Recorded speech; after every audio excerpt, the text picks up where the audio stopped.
السلام علیکم ناظرین، میں ہوں بختاور محمود اور آپ دیکھ رہے ہیں نیا پاکستان۔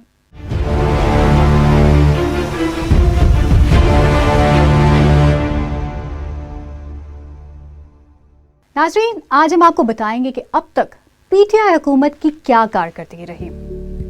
تجارتی خسارہ جو کہ نون لیگ کے دور حکومت میں 20 ارب ڈالر تھا، تحریک انصاف کی حکومت کے پہلے سال میں 10 ارب ڈالر تک لایا گیا، اور اب یہ خسارہ تقریباً 3 ارب ڈالر تک پہنچ چکا ہے، جو کہ ایک بہت بڑی کامیابی ہے۔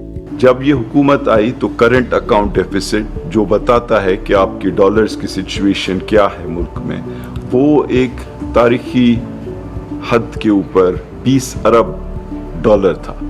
اس کو گرا کر 3 ارب ڈالر کیا گیا پہلے 2 سال میں، اور اس وقت وہ سرپلس ہو چکا ہے۔ تجارتی خسارہ کیا ہوتا ہے؟ اس کو سادہ لفظوں میں یوں سمجھ لیں کہ حکومت کی آمدن 100 روپے تھی اور خرچے 120 روپے تھے۔ اب یہ جو اوپر کے 20 روپے ہیں، یہ ہے تجارتی خسارہ۔ اس کے علاوہ وزیر اعظم آفس کے خرچے میں 30 کروڑ تک کمی لائی گئی۔ عمران خان نے کفایت شعاری کی مہم کو مد نظر رکھتے ہوئے پیپلز پارٹی اور نون لیگ کے مقابلے میں 45 ارب روپے کم خرچہ کیا۔ عمران خان نے کابینہ ممبران کے بیرونی ممالک کے غیر ضروری دوروں پر مکمل پابندی عائد کی۔ ہم نے وزیر اعظم ہاؤس، پریزیڈنٹ ہاؤس، کابینہ کے اخراجات، ان سب میں زبردست کمی کی، حتیٰ کہ ہم نے ڈیفنس کے ایکسپینڈیچر کو بھی منجمد کیا اور سویلین گورنمنٹ کے ایکسپینڈیچرز کو کم کیا۔ ماضی میں گورنر ہاؤس میری کی تزئین و آرائش پر 83 کروڑ روپے خرچ کیا گیا۔ یہ ہوتا تھا ماحول جہاں پہ جب بادشاہ سلامت آتے تھے، تبلے بج رہے ہوتے تھے۔ مجھے یہ نہیں پتا کنیزیں بھاگ دوڑ رہی ہوتی تھی یہاں کے نہیں، لیکن تبلے ضرور بج رہے ہوتے تھے جب شہباز شریف صاحب، حمزہ شہباز صاحب تشریف لائے۔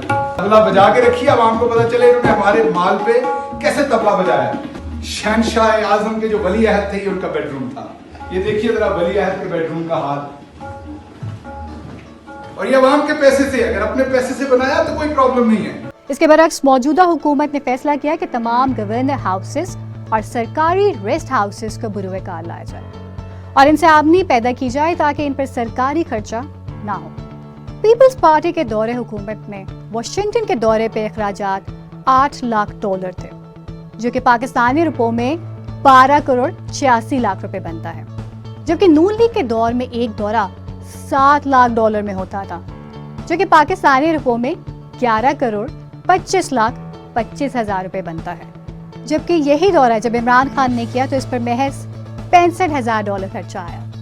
پاکستان کی غریب عوام کو سابق صدر آصف علی زرداری کا اقوام متحدہ کا دورہ 12 لاکھ ڈالر میں پڑتا تھا، جو کہ پاکستانی روپوں میں 19 کروڑ 30 لاکھ روپے بنتے ہیں، جبکہ یہی دورہ سابق وزیر اعظم نواز شریف 11 لاکھ ڈالر میں کرتا تھا، جو کہ پاکستانی روپوں میں 17 کروڑ 68 ہزار روپے بنتے ہیں۔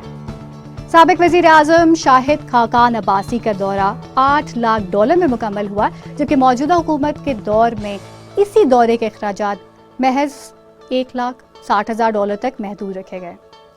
اس کے علاوہ پی ٹی آئی حکومت پاکستان میں روزگار پیدا کرنے والے سرمایہ کاروں کو سستی بجلی، عام شہری اور خاص طور پر خواتین کے تحفظ کے لیے ڈیجیٹل ایپس کا قیام کر رہی ہے۔ بھاشا ڈیم کی تعمیر کا آغاز، کورونا وبا پر قابو، نوجوانوں کے لیے قرضہ اور بے شمار ترقیاتی کام شامل ہیں، جو کہ یقیناً پاکستان کو اس اوج سوریہ تک لے جائیں گے جس کا خواب علامہ اقبال نے دیکھا۔